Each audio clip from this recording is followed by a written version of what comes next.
बताऊंगी घर की अच्छा घर चलाती हूँ मैं, नेक एक पैसा बचाती हूँ, तो इतना खर्चीली ना हूँ मैं। तू जा 2 महीना बाद आई हो और आए रही है ना वो शाम को। अरे बुआ इतनी उतावली क्यों हो रही हो, शाम तक रुक जाओ, सरप्राइज है आपका, ठीक है आपके लिए सरप्राइज है और मैं जा रही हूँ। बाय बाय बुआ, टेक केयर। अरे ठीक है जा रही तो जा, फिर कह रही है सरप्राइज। कहो है बता के तो जाम होए, ये सरप्राइज बाहर में जाए सरप्राइज। ध्यान रखना अपना, तो काम करने वाली है उनका भी। Bye bye. बज रही है दरवाजा की, लगता आ गई बिना पगार की काम वाली आ गई है। ये मेरे लिए तो भाई कितनी अच्छी है, कितना अच्छा काम कर रही है। मेरे घर में फ्री में काम करने वाली आ गई है। ये देखो कौन आया हुआ है, आ गई। तू कैसे आ गई लाली? तू तो खबर ही ना करी, लेकिन मुझे खबर करनी पड़ेगी। कमाल है, ये मेरा घर नहीं है क्या? तू आ रही है क्या मम्मी? अपने घर में कोई बता कर आता है? हाँ तो मैं समझ गई वो काम वाली है।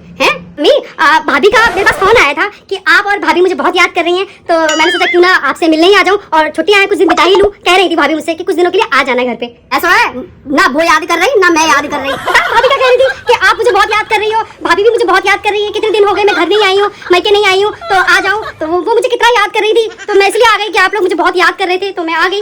क्योंकि हमें पता है तू कुछ काम तो करना है, आपके घर में बैठी रहता है, हुक्म पे हुक्म चलाते रहते हैं। अब तो जिन पे हुक्म चलाएगी ना वो बहू तो चली गई पियर, बता अब किन पे हुक्म चलाएगी? मैं तो घुटने में बहुत दर्द होता है, बता रही हूँ तो मुँह तक कछु काम ना होएगा। और आए गई है अब रह के जाइयो, निरा दिना रहियो। भाभी का मेरे पास फोन आया था कि आप और भाभी मुझे बहुत याद कर रही हैं, तो मैंने सोचा क्यों ना आपसे मिलने ही आ जाऊँ और छुट्टियां हैं कुछ दिन बिता ही लूं। कह रही थी भाभी मुझसे कि कुछ दिनों के लिए आ जाना घर पे। बताओ तेरी भाभी तो याद कर रही तो है, वो चली गई है पियर, मुँह तक कह गई है कि कोई काम वाली आएगी और बातें हो तो पगार दियो और मत दियो, तुम्हारी मन करे तो दियो पगार, ना करे तो मत कर दियो। तो अब तू मुझे बता, तो काम करेगी तो कितना पगार लेगी तू? मम्मी हद कर रही हो, मैं भी क्या मुझसे काम करवाओगी? मैं तो घुटने में बहुत दर्द होता है, बता रही हूँ तो मुँह तक कछु काम ना होएगा। और आए गई है अब रह के जाइयो, निरा दिना रहियो, 2 महीना बाद आएगी।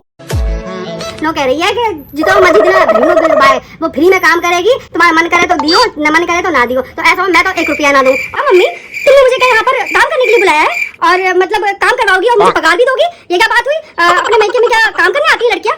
आजा तू, चल चाय बनाएगा आसान है। मम्मी आने की देर नहीं हुई, ना पानी ना कुछ, चाय बना लो। ठीक है जा रही मैं चाय बनाना।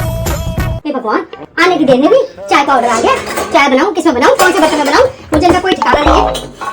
हद हो गई, मायके में भी लड़कियां किसी आती है कि घर का काम करेंगी। और मम्मी ने भी ऑर्डर दे दिया कि 2 महीने तक, मेरी बस की तो है नहीं, 2 महीने में रुकूंगी यहाँ पर, वो भी काम करने। देखो रसोई में गई है मेरी छोरी, कैसे बड़बड़ा रही है, नेक चाय की कह रही, पता जी काम करेगी काम ना करेगी, और यूँ कह के गई है कि तुम्हारा मन करो कि जितना मर्जी काम करवाइयो, कछु पगार ना लेगी वो है। देखो कैसे बड़बड़ा रही है, अभी तो चाय बना रही है, अभी तो शाम की रोटी पानी बनानी है, खाना बनाना है और सब्जी लेके आनी है, मेरा काम करने। क्या फायदा, इससे तो अच्छा ससुराल में चली जाऊंगी, कम से कम ससुराल में बहाने तो बना लेती हूँ, यहाँ तो बहाने भी नहीं बना पाऊंगी इनके सामने। ये मम्मी है, मुझे पता है कैसी नहीं क्या हाल कर देंगी जब अपनी बहू को नहीं छोड़ती है, पूरे दिन रात वो सेवा करती है, मैं तो कुछ भी नहीं करती इनके साथ, फिर मेरा क्या हाल करने वाली है। मैं तो ऐसा करूंगी कहीं निकल जाऊंगी। हाँ नहीं तो